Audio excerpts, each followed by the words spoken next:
May 8th, 1996. Just a few hundred meters from Everest's summit, Beck Weathers lay freezing on the edge of death. His eyes couldn't see, his hands had turned into blocks of ice. His companions left him behind, believing he was dead. But what happened 22 hours later would become one of the greatest miracles in medical history. Beck Weathers was a successful pathology doctor from Dallas. At 49, a father of two, a scientist who spent his life examining cells under a microscope. But Beck had a passion: climbing mountains.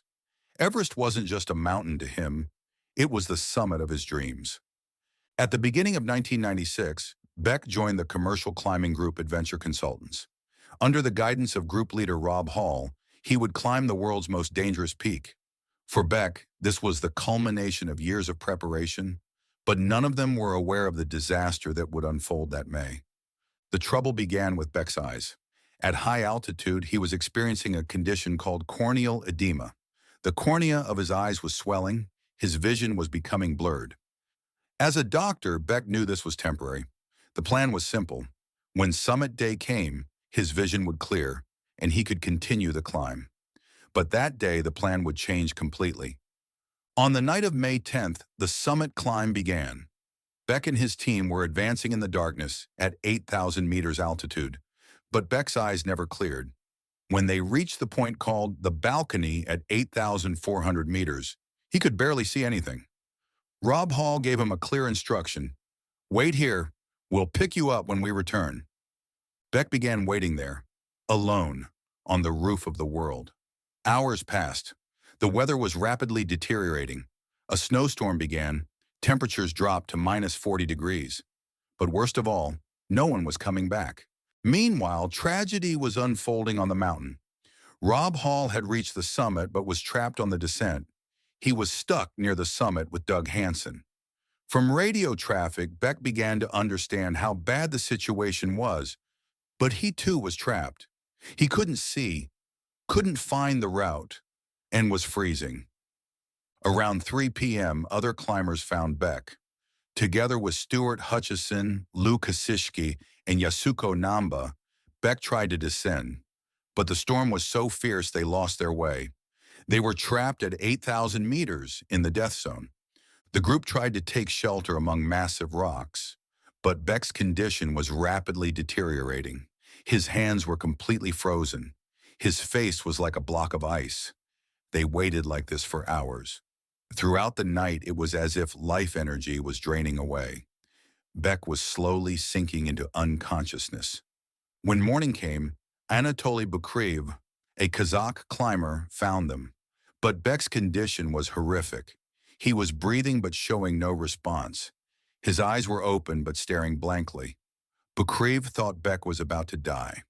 With limited rescue resources, he focused on taking only those who could be saved.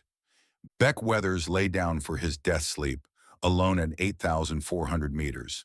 At Camp 4, news spread that Beck was dead. Word was sent to his wife, Peach Weathers, in Dallas. "Your husband is missing and presumed dead." But Peach knew her husband was strong. She immediately took action, working to provide every possible help. Meanwhile, Beck lay among the ice, somewhere between life and death. Medically, someone in the final stages of hypothermia had virtually no chance of survival. But Beck Weathers was no ordinary man. Around 3 p.m. that afternoon, something incredible happened. Beck Weathers opened his eyes. At first, he didn't understand where he was. The snowstorm had lightened, but it was still terrifyingly cold. Beck tried to move his frozen hands. The pain was unbearable, but he was alive. Beck tried to stand up. His hands and face were completely frozen, his vision still blurred. But a voice inside him said, "I must go home. I must get to Peach." This thought lifted him to his feet. The journey back to Camp 4 was only a few hundred meters, but for Beck it was the final race between death and life. At every step, there was a risk of falling. He tried to maintain balance with his frozen hands, tried to find the path with his blurred vision. Then voices came from the camp. Todd Burleson and Pete Athens saw a ghost-like figure approaching. At first, they didn't understand what it was. Then the figure spoke. Todd, Pete, Beck. Beck Weathers. Both were in shock. They had declared Beck dead hours earlier, but before them stood a man who had returned from death. Beck's hands looked horrific. His fingers had turned black, swollen, necrosis had begun. His face was also frozen. His nose had turned black. But most importantly, he was alive. They took Beck into the tent and began warming him. Radio traffic intensified. Beck Weathers is alive. I repeat, Beck Weathers is alive. In Dallas, Peach burst into tears when she received this news. However, Beck's condition was still critical.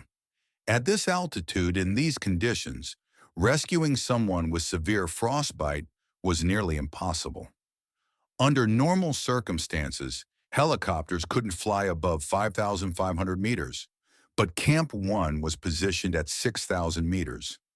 Peach Weathers took action in Dallas. She pressured the American embassy, the Nepalese government. She tried every avenue to get Beck rescued. Finally, experienced pilot Madan KC decided to take the risk. He decided to carry out a dangerous rescue operation with a small helicopter. On the morning of May 12th, the sound of the helicopter was like music to Beck's ears. Pilot Madan had done something never done before. He had climbed to 6,000 meters and rescued someone from Everest's death zone. Beck was taken to Kathmandu, then to Dallas. At the hospital, doctors understood the severity of the situation. They had to amputate all fingers of his right hand, the thumb of his left hand, and part of his nose. But Beck was alive. The recovery process was difficult. Even performing simple daily tasks was very hard. But Beck didn't give up. He adapted to living with prosthetic fingers. Most importantly, he returned to his family life. His relationship with Peach became even stronger after this experience. Beck Weathers rebuilt his life from scratch after that day. He quit mountaineering, but began giving motivational speeches. What he told people was simple.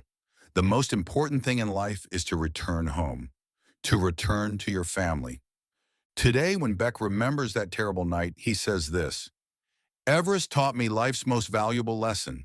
Sometimes you have to lose something to understand what's truly important.